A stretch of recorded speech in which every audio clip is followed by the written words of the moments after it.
নমস্কার বন্ধুরা, কৃষক সাথী চ্যানেলের পক্ষ থেকে জানাই নমস্কার। আশা করি সকলে ভালো আছেন। আজকে মাঠে এসেছি আপনাদের পাটের জমি দেখাতে। দেখছেন ছোট ছোট পাটের চারা বেরিয়েছে।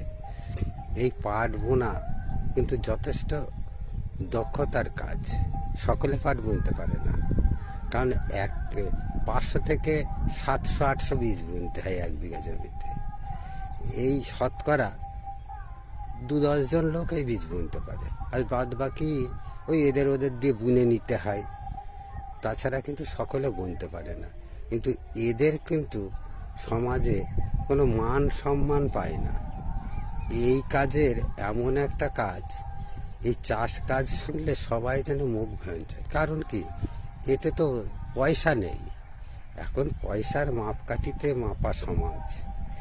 এখন চাষের ঠিকমতো পরিশ্রমের পয়সা পায় না। এরা সারাদিন রোদে জলে ভেজে অতিরিক্ত পরিশ্রমের সেই পরিমাণ পয়সা পায় না। ওই জন্য এদের আর সমাজে দাম দেয় না কেউ। আশা করি আপনারা সকলে ভালোই আছেন। এইবার আপনাদের পাট বোনা সম্বন্ধে কিছু বলবো পরবর্তীতে। এইবার শোনেন, পাট বুনতে গেলে প্রথমে আমরা 1 বিঘা জমিতে পাট বুনি 500 থেকে 800। এবার 500ই বা কোথায় বুনবো, 800ই বা কোথায় বুনবো। এবার যে জমিতে ঢেলা না হয়, মাটিটা খুব গুঁড়ো হয়েছে, সেখানে 500 বীজ বুনলে যথেষ্ট হয়। আর যে জমিতে ঢেলা হয়ে যায় সেখানে 800 বুনতে হয়।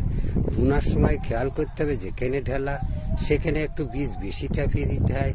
যেখানে ঢেলা নেই, কারণ ঢেলার ফাঁক দিয়ে বীজ অনেক তলায় চলে যায়, ওই জন্যে সেখানে বীজটা বেশি বুনতে হয়। যেখানে ঢেলা না থাকে সেখানে বীজ কম বুনতে হয়। এইভাবে বীজ বোনা হয়। নমস্কার বন্ধুরা, তাহলে আপনারা আশা করি বুঝাতে পারলাম।